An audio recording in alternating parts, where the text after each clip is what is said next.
Hey everyone, it's Michael Kikle. I hope you're doing well today. I have a review here for another Dragon Ball film. Now this one is after Dragon Ball Z was done. This is, I'm assuming, coming out right before or right around the beginning of Dragon Ball GT. Mainly because this film is a remake, if you will.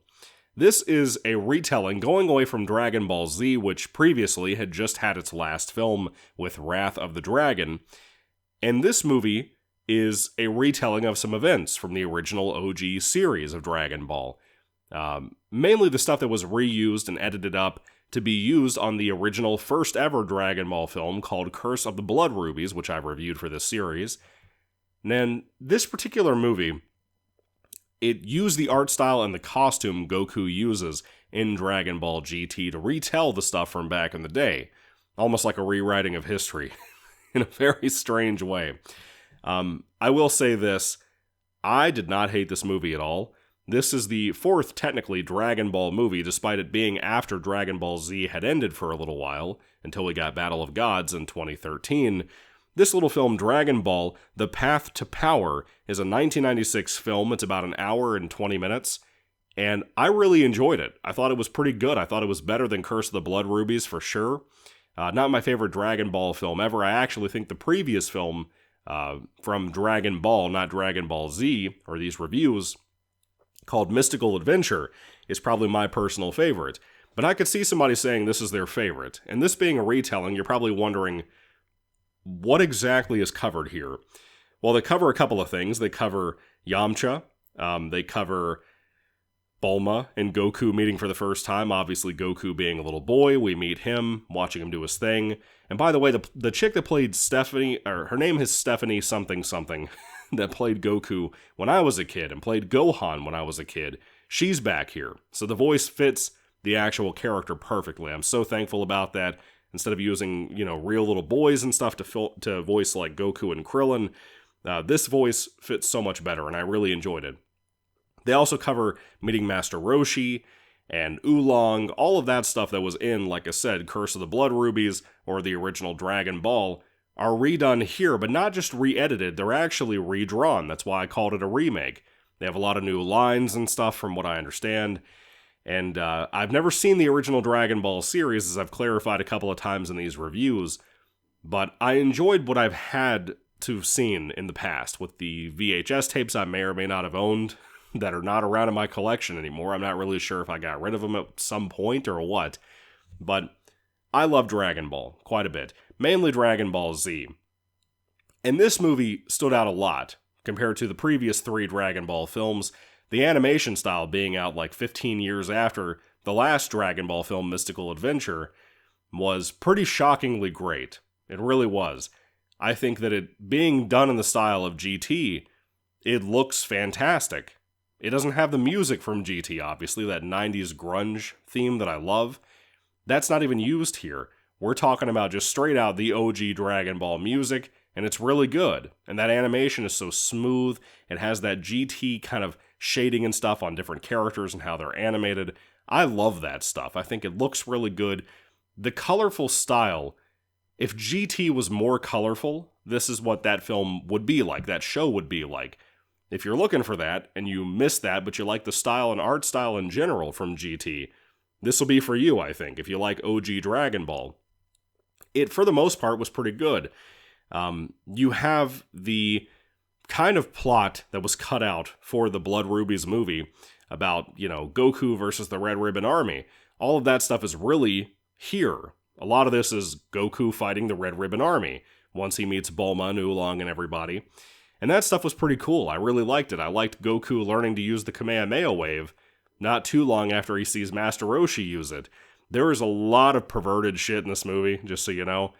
Master Roshi is worse here than he was in the Blood Rubies film. And I like some parts of the Blood Rubies movie, but he is way worse here. He's way more disgustingly perverted. There's this one scene involving Bulma and her underwear. Couple of scenes actually involving Bulma and her underwear that made me so uncomfortable because I still don't understand how old she is. If she's not at least 18 plus, then there's some gross shit in here, for real.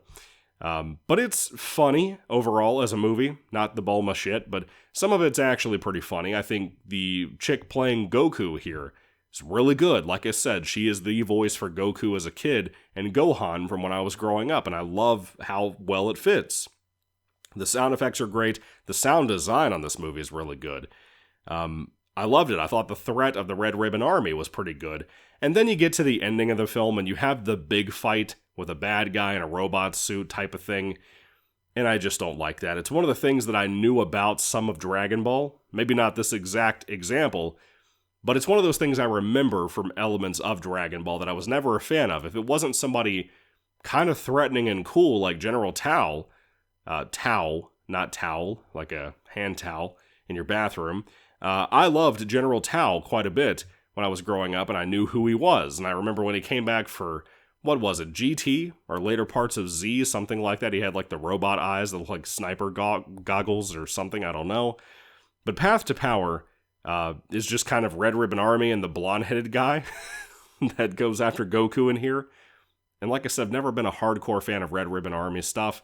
I think the android stuff can be cool. And even one particular android in here called Ader, who looks like Boris Karloff Frankenstein, which is my favorite monster of all time, that was cool to see that in here as well.